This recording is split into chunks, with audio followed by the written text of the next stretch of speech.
Welcome to Case File Number 1, the series where we go back through one of the most painful relationships of my life, and together we uncover every clue I missed. Your job is simple. See if you can spot the red flags before I finally did, because if you can learn to see them in my story, you'll start recognizing them in your own.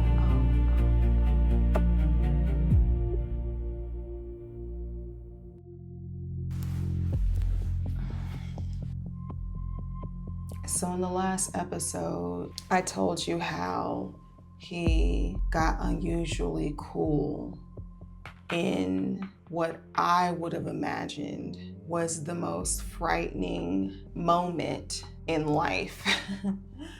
Had it been me, and it dang near was me, I would have been losing my mind. But he wasn't for some reason. I'm trying to manage so many emotions like, okay, let me be supportive, let me not run, because I literally felt like I wanted to run and get out of there because I did not feel safe on so many levels. I didn't know if he was gonna snap. I was confused. I was scared by his reaction. I just didn't know. And I played it cool as best as I could until I just couldn't anymore.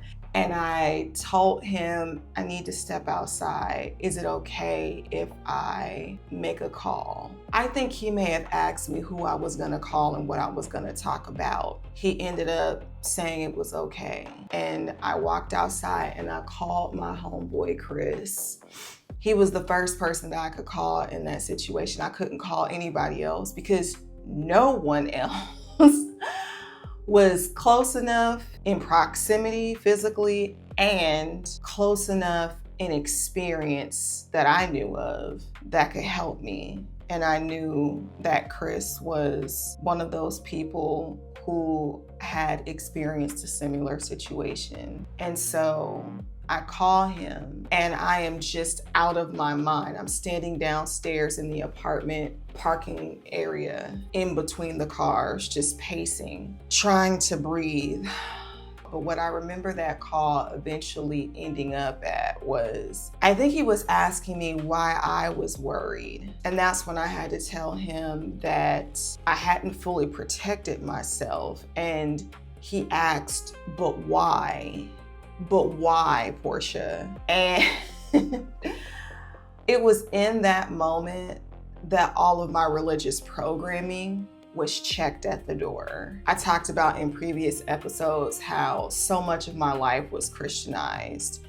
And while that served me for a greater part of my life up until this point, the justification I had for not protecting myself was thrown out the window. The only response or the only defense that I had was I didn't want to seem like I was intentionally sinning by going to purchase protective measures. I felt completely stupid. I felt stupid. I felt like the song I had been singing at the Earth Day Festival with my artist friend. I felt like a complete fool behind this guy that I trusted because my internal sensibilities told me I knew better. I felt like a fool for allowing this thought of hell to keep me from using contraception or going to buy it just to cover myself in case. I felt like a complete fool. And my friend challenged me that day on the phone. And he said, there's no reason why you should never protect yourself. Things that night were weird. I couldn't rest, I couldn't sleep, I didn't know what was gonna happen through the night. I remember my mind going back, replaying moments. I still had so many questions. I didn't want to grill him with a bunch of questions because I could only imagine how many questions he had himself. And I was just trying to be mindful of him and not giving myself the opportunity to really care and think about myself in this entire experience. I remember days going by and the weekend came, and on Sunday he woke up saying he was going to church. After all the that he'd said about church and God and Christianity and religion, I did not go. I felt like I needed to be as far away as possible. And I remember him saying before he left that he had taken out some chicken for dinner. Did I want something else to go with it? Like it was a regular Sunday, like nothing was wrong, like nothing had happened. And I'm just replaying all the feels and the thoughts in my mind. Like, if it were me, I would have been sick. I wouldn't have been able to eat. I'm not going anywhere. I don't want to see or talk to anybody. I probably would have kicked whoever was with me out. And then I started thinking back. There was this one morning when he got a mysterious phone call and I perceived that it was a woman. He sat up on the side of the bed and I remember him listening to her. She was talking and he interrupted her and he said, "Don't you call me with that BS this early in the morning or this morning," or something like that. And I turned over and sat up once he clicked off the phone and I was like, who was that? Is everything okay? What I thought or presumed it was someone called him and accused him of something. He never told me who it was. He never said what it was regarding. He just said, "Yeah, it's nothing."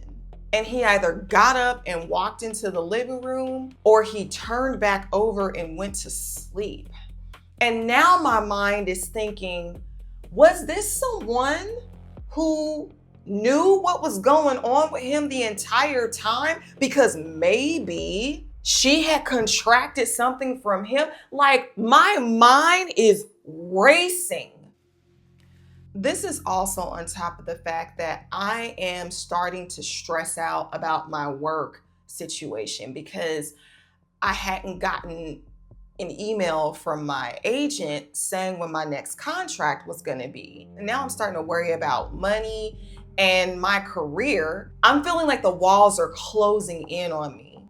Oddly enough, it was either right before the results came out or right after I got an email from my agent saying that I had received a contract, but I didn't have a flight date or any details as to when I was leaving.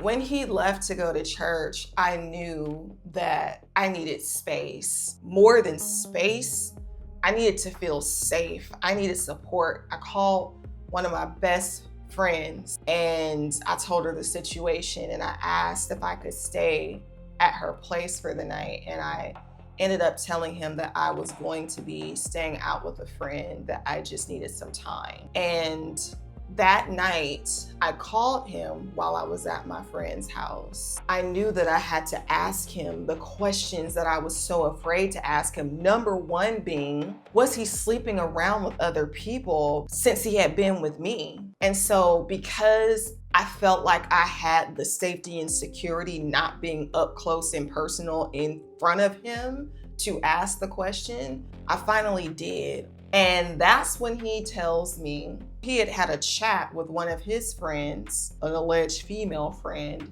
and she told him that he needed to be honest and tell me because he otherwise wasn't gonna say anything.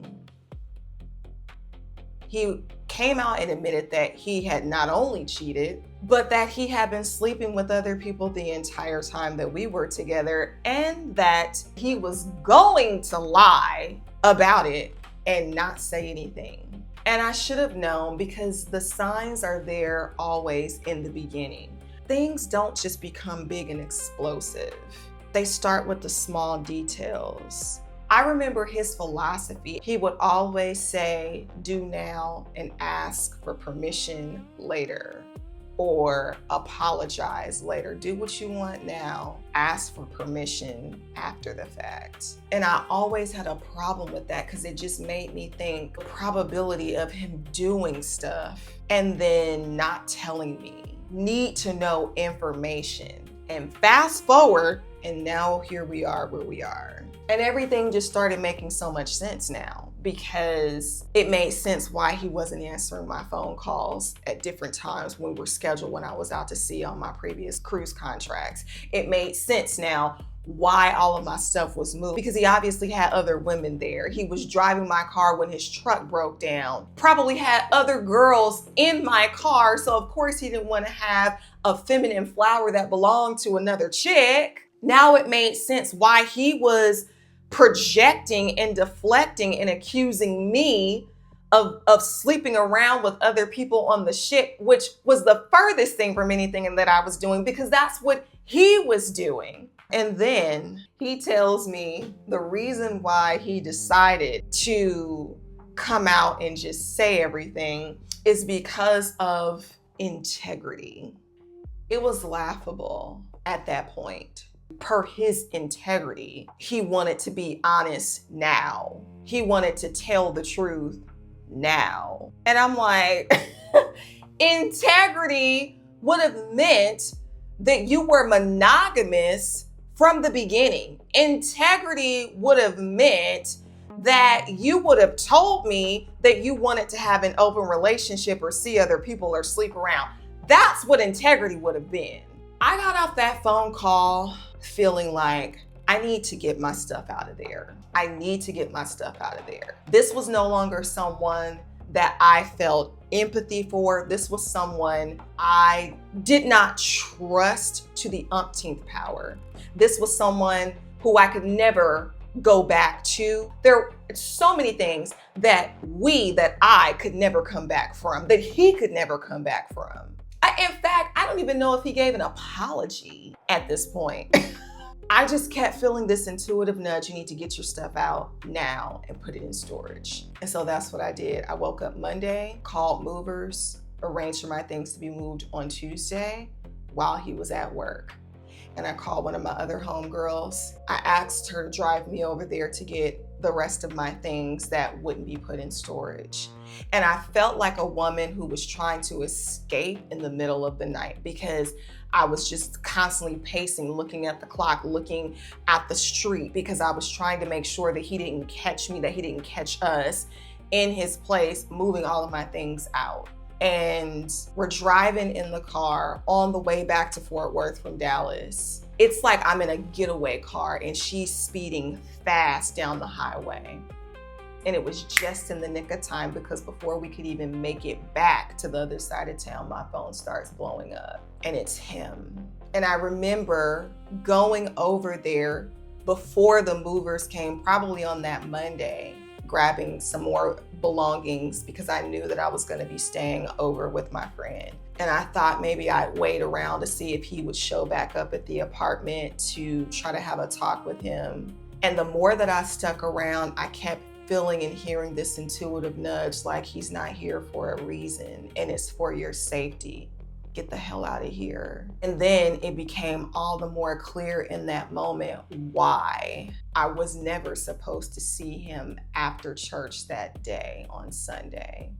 Because the call that I finally picked up after not answering his calls, after moving all of my stuff out, he was belligerent. The screams, the tantrum, the outburst. It was like I didn't know who and what I was listening to on the other side of the phone. He was losing it because I had left and cleaned all of my stuff out of his place. And that reaction alone let me know this is why I wasn't supposed to see and talk to him in person, because there's no telling what could have or would have happened had I put myself in further danger and further harm's way to not know what his reaction and his response would have been to my decision to leave.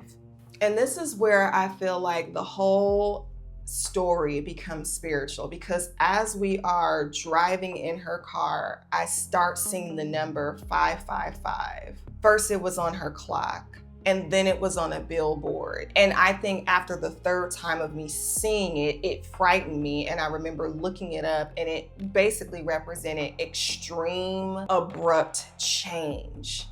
And I remember being scared of that number for a long time after that because this whole experience was so frightening. At the same time, I get an email from my agent saying that I was going to be flying out earlier than expected in 2 days' time. Again, when I talk about this whole experience going spiritual, there were so many moments of divine intervention that I could not have calculated. Like the fact that I felt the strong urge to move my stuff out of his place when I did. And had I not done that, I would have been screwed because I wasn't supposed to fly out on that Thursday. I logically thought I had more time. And literally, it was just in the nick of time that I had all of my stuff moved out 2 days before I flew overseas to Europe. Also didn't know where the contract was gonna be. I didn't ask for a European contract, but it was almost like God was moving me as far away from that situation as the East is from the West, so that he couldn't get to me, because something in me told me that if he could, he would. I remember my friend driving me to the airport that day, and as we're nearing the area for departures, I start struggling to breathe. I later learned that what I started experiencing and having was a panic attack. I had never had one of those in my life up until that point. I remember putting my hand on her dashboard, and it felt like I had asthma. Again, never had asthma, and I was just like, I cannot breathe. I can't do this. I can't. And I started hyperventilating. I remember her pulling over to the side, and I, at some point, started hearing her voice, and she was trying to calm me down, and she kept saying, Portia, you're gonna be all right, you're gonna be all right. And I just lost it and could not control the tears that were coming out. And I just remember thinking, I can't get out the car. I couldn't move, and I couldn't get out the car. I couldn't get myself together to get out the car, to get in the airport, to get on the plane. And when I finally do, the plane is packed. And I'm thinking, how am I gonna get through an international flight with the state that I'm in? And this was another moment of divine intervention, because as I'm crying every 2 seconds, I've got big sunglasses on to hide the fact that I am an oozing emotional spore. I'm thinking I'm gonna be squished in between people, because again, there are no open seats. I get to my row and I'm waiting for them to close the door, waiting for someone else to walk in and sit next to me. And on an entirely booked flight, every other row is filled. My row is the only row on that plane that has 2 empty seats next to me.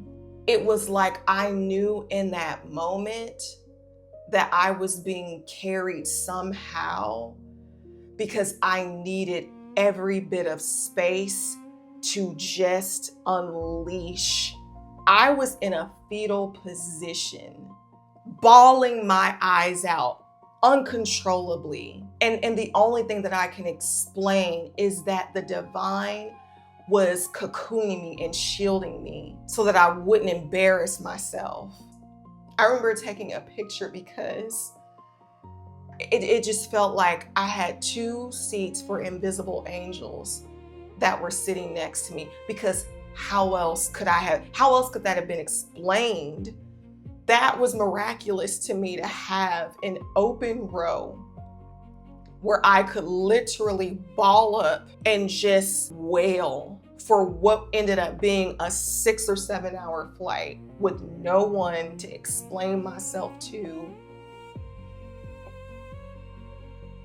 I eventually make it to Europe, and while I feel relief, I had no idea that there was such a dark road ahead of me. I realized I had gotten away from him. I had managed to get away from him. I had managed to get away from the situation.